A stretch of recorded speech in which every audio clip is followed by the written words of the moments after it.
Metali, općenito o metalima.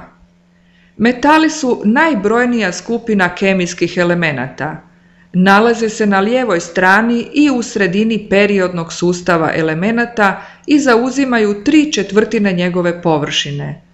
Svi su metali slične srebrno-sive boje, osim bakra koji je crvene i zlata koji je žute boje. U prirodi se u elementarnom nevezanom stanju pojavljuju slabo reaktivni metali poput zlata i platine.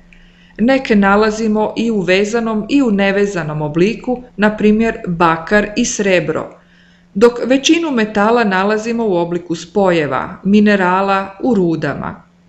Metale u elementarnom stanju označavamo njihovim kemijskim simbolima. Na sobnoj temperaturi svi su metali krutine, osim žive koja je tekućina. Metali se u krutom agregatnom stanju odlikuju stalnim oblikom i volumenom, te uređenim razmještajem atoma koji nazivamo kristalnom strukturom. Između atoma metala djeluju jake privlačne sile, pa u usporedbi s drugim tvarima metali imaju visoka tališta i vrelišta. Na primjer, željezo se tali, to jest prelazi iz krutog u tekuće agregatno stanje pri temperaturi od 1530 stupnjeva Celzijusovih.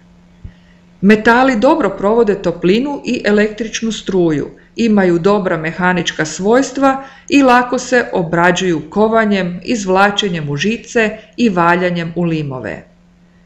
Dijelimo ih na plemenite, poluplemenite i neplemenite metale, ovisno o tome koliko su otporni na utjecaj zraka, vlage i ugljičnog dioksida.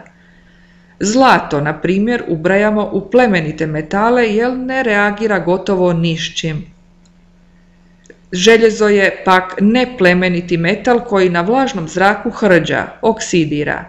Neki se metali, poput bakra i aluminija, na zraku prevuku zaštitnim slojem oksida koji ih štiti od daljnjeg utjecaja zraka. Oni spadaju u poluplemenite metale. Metali mogu reagirati s nemetalima, pri čemu nastaju oksidi ili soli. Prema kemijskoj sličnosti metali su u periodnom sustavu elemenata poslagani u skupine.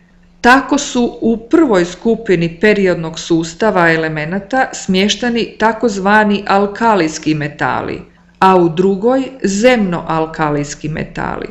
Metali obiju skupina imaju karakteristično svojstvo bojanja plamena.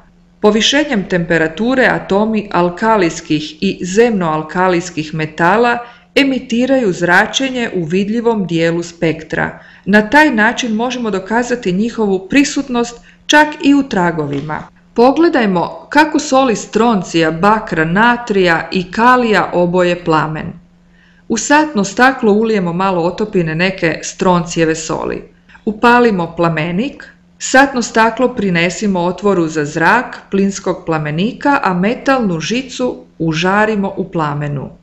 Užarenom žicom dotaknemo otopinu na satnom staklu. Ponovo, ona se rasprši u sitne kapljice koje struja zraka povlači u plinski plamenik. Plamen se oboji crveno. Karakteristična boja plamena stroncija je crvena. Isti postupak ponovit ćemo s otopinom modre galice, dakle soli bakra. Plamen se obojio zeleno, to jest karakteristična boja plamena bakra je zelena. Isto tako na satno staklo izlijemo malo otopine natrijeve soli. Primaknimo je otvoru za zrak plinskog plamenika i dotaknimo užarenom žicom. Natrij oboji plamen narančasto-žutom bojom. Izlijemo na satno staklo i malo kalijeve soli te pogledajmo kojom bojom kalij oboji plamen. Boja plamena karakteristična za kalij je ljubičasta.